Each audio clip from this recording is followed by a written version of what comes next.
সবে সহজে জানে জিকা অংকত আছে যে বিজেপি BPF লাষ্ট যেটো কাউন্সিল ইলেকশ্যন এই কাউন্সিল ইলেকশ্যনে মানে কয় যে বহুত বিপুল ভোটত বহুত ডিফাৰেঞ্চত NDA পাৰ্টি হিচাপে জিকি যাব।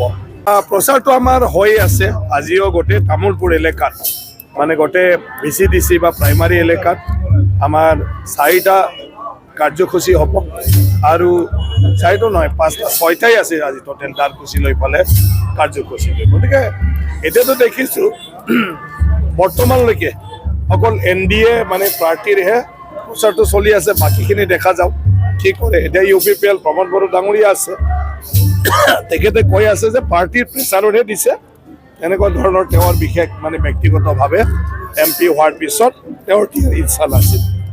এতিয়া যিহেতু দিছে খেলিছে তো নিশ্চয় তেওঁলোকেও বহি নাথাকে। গতিকে দেখা যাব চিটুৱেশ্যনটো, কিন্তু NDA হিচাপে এনেও সবে সহজে জানে জিকা অংকত আছে যে বিজেপি BPF লাষ্ট যেটো কাউন্সিল ইলেকশ্যন এই কাউন্সিল ইলেকশ্যনে মানে কয় যে বহুত বিপুল ভোটত বহুত ডিফাৰেঞ্চত NDA পাৰ্টি হিচাপে জিকি যাব।